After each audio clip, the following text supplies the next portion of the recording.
It's right there in the geography, the need to grow. Look at nature, how she continues to expand. I was watching something years ago on, it was either Nat Geo or the Science Channel, talking about life after people.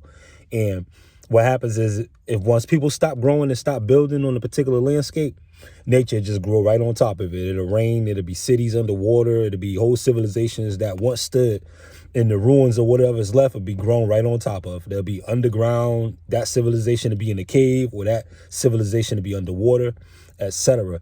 And if life in the typical geography of the earth is going to continue to elevate like that and build on top of itself, then such is the case with regular life itself and the social goings, the comings and goings. Those things are going to build on top of each other too. If you have an antiquated way, things are not going to necessarily grow around you as much as they'll just grow right on top of you. In order for things to grow around you without growing on top of you, you have to do pruning work and you have to be fenced in.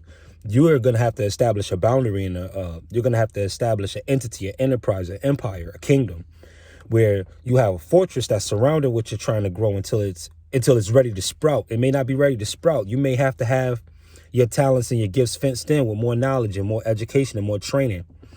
It depends on how you're flowing and how you're going with your gift and going with your personal expansion on this planet. Nature will grow right on top of you though if you don't grow up.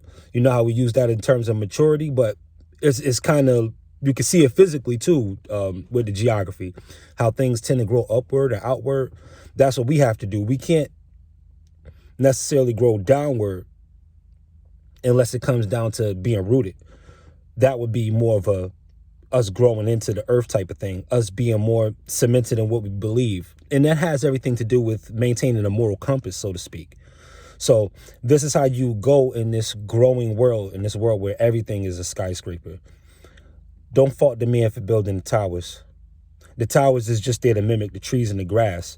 Everything in nature, man has created something to mimic. And it's not so much mimic and imitation. Don't throw the man under the bus. Just leave it at, we are going to mimic and become a part of what our environment is. If we see enough birds, we're going to make a plane. If we see enough spiders, we're going to build an internet.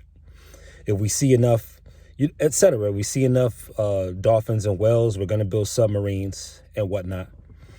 So all of nature is there to show us blueprints of whatever our next invention is. And as you can see, nature is endless. So your creativity and your inventions are pretty much safe just within the framework and patterns of regular nature. Your animals, your grass, your trees, your sticks, your stones, etc. All of these things will contribute to your personal growth if you can use them and transmute them. Peace.